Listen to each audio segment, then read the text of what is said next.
बाजी जो है वो पलट रहे हैं? देखिए राजीव जी, वास्तविकता में देखें, जिस अंतर्राष्ट्रीय जगत की ये बात कर रहे हैं, फोरम की बात कर रहे हैं, वहां हर जगह, हर देश, आज यूनाइटेड किंगडम में जिस प्रकार से बात हो रही है अडानी प्रकरण की, अमेरिका में बात हो रही है, हर देश के नागरिकों की बात हो रही है, ऑस्ट्रेलिया में हो रही है, किस देश में यह नहीं कहा जा रहा है कि अडानी को मोदी जी बिना बात के लिए बचाने का प्रयास कर रहे हैं और देश की प्रतिष्ठा को उन्होंने अडानी के साथ जोड़ दिया है। जो भी राहुल गांधी ने कहा, जो भी सुप्रिया श्रीनेत ने कहा, उसमें देखिए एक एक बात कितनी तथ्यपरक है। देखिए वास्तविकता में इन लोगों की मानसिकता है, जहां ये किसी को देखते हैं, और इनका असल में स्ट्रेटेजी यही है। हम तो व्हाट्सएप फेसबुक में देखते हैं, ये टूट पड़ते हैं, ये अनर्गल प्रलाप करते हैं, ये अपमान करते हैं, जिससे आदमी या तो हार जाए, भाग जाए, या चुपचाप बैठ जाए। ये बिल्कुल एक प्रकार की इन लोगों ने प्रक्रिया अपनी शुरू कर रखी है। और आप देखिए कि जिस प्रकार से कहा कि आप भीड़ घेर लेती हो, और ये कितना मतलब शर्मनाक स्टेटमेंट है विदेश मंत्री का। अभी तक तो उनको रिजाइन कर देना चाहिए था या उनको निकाल देना चाहिए था। ये हमारी भारतीय सेना के शौर्य पराक्रम का अपमान है।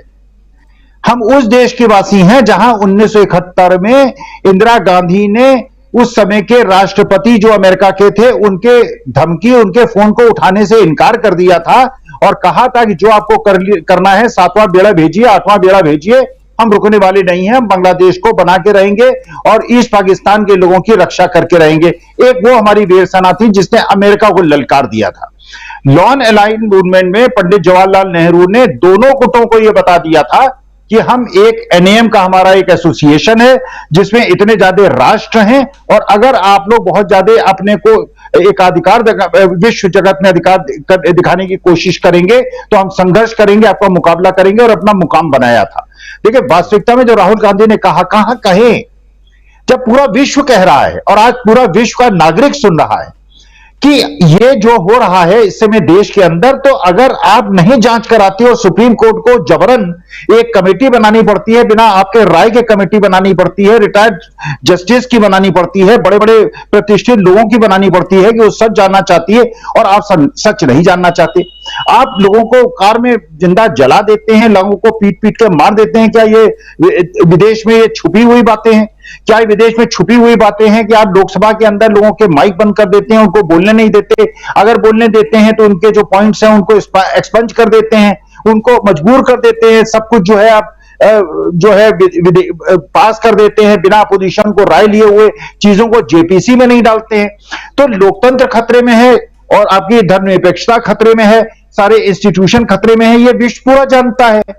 कैसे अस्वीकार कोई कर देगा? मैं तो कहूंगा, अगर विश्व की किसी कॉन्फ्रेंस से मुझसे पूछा जाएगा, मैंने कहा हाँ, मैं पंडित जवाहरलाल नेहरू, महात्मा गांधी, अटल बिहारी वाजपेयी के देश से आता हूं, लेकिन आज की तारीख में मैं शर्म से सार हूं, मेरा शर्म से सिर झुका जा रहा है कि मेरे देश के अंदर धर्मनिरपेक्षता और हमारा लोकतंत्र जो पूरे विश्व के लिए मिसाल था, हमारी जो डायवर्सिटी विश्व के लिए मिसाल थी, मैं शर्म से सिर झुका लेता हूं कि वहां एक प्रकार का तालिबानी माहौल बनता जा रहा है, जहां पे किसी धर्म और संप्रदाय और जो भी उनका विरोध करता है उसको अर्बन नक्सल कह देते हैं, उसको नक्सलाइट कह देते हैं, उसको हिंदू विरोधी कह देते हैं। मतलब हम जैसे लोग जो कि शिक्षक जीवन में 40-45 साल बच्चों का मार्गदर्शन करते रहे, बच्चे हमारा इज्जत करते हैं, हमारा सम्मान करते हैं, हमें कुछ भी कह देते हैं, किसी को भी कुछ भी कह देते हैं। इनके खिलाफ जो भी बोले, इनके खिलाफ जो भी विरोध का स्वर जागृत करे, वो देश विरोधी है, वो राष्ट्र विरोधी है, उसको पाकिस्तान भेज दो, उसको अफगानिस्तान भेज दो। अरे महाराज, ये जो इस तरह की बातें करते हैं और ये व्हाट्सएप यूनिवर्सिटी का जो ज्ञान बघाड़ते रहते हैं, इनको कैम्ब्रिज जाके किसी ज्ञानी को कैम्ब्रिज यूनिवर्सिटी में वहां के एमफिल के स्टूडेंट्स को एड्रेस करके देखे, 10 मिनट में पसीना आ जाएगा, ये नजरें नहीं मिला पाएंगे, भाग जाएंगे वहां से छोड़ के।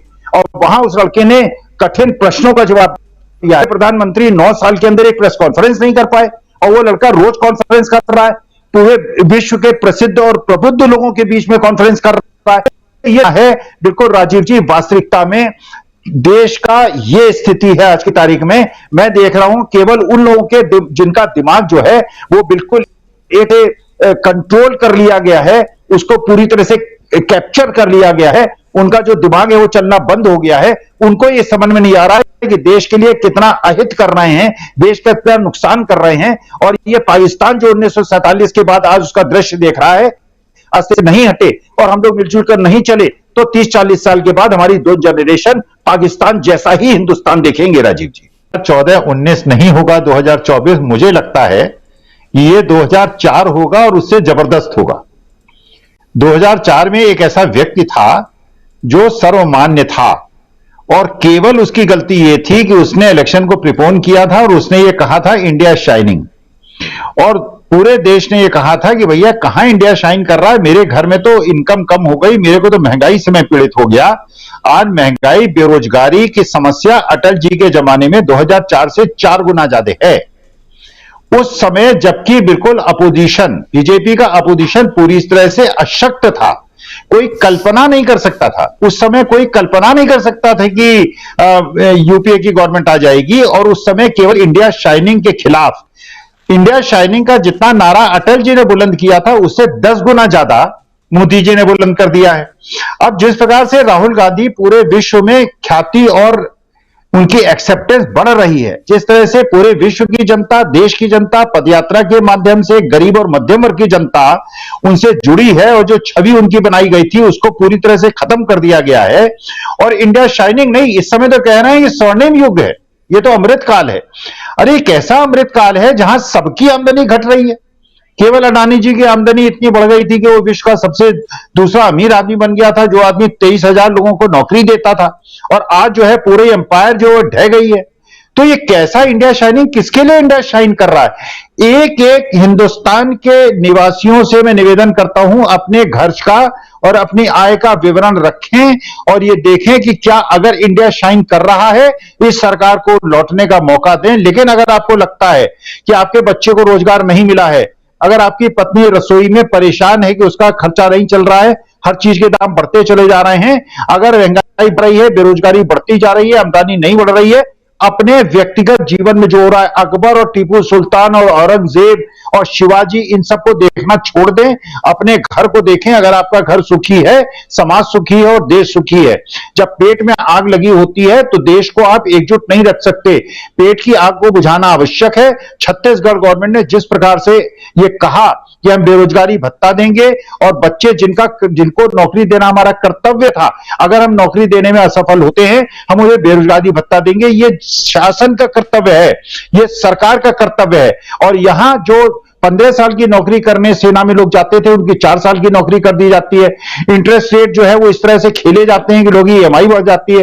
तो वास्तविकता में 2004 से बहुत ज्यादा सशक्त पोजीशन मुझे लगता है 2024 में बनेगी। 2014 और 19 का कोई इसमें परिप्रेक्ष्य रह ही नहीं जाएगा राजीव जी। जी 2004 की तुलना आप कर रहे हैं, जानना चाहता हूं प्रोफेसर रविकांत जी आपके पास 2004 बनाम 2024 अगर देखा जाए, दो नेता अलग अलग, एक नेता 2004 में जो चुनाव लड़ रहे थे प्रिपोन करके चुनाव, वो थे अटल बिहारी वाजपेयी। इंडिया शाइनिंग की बात हो रही है, बहुत सही है।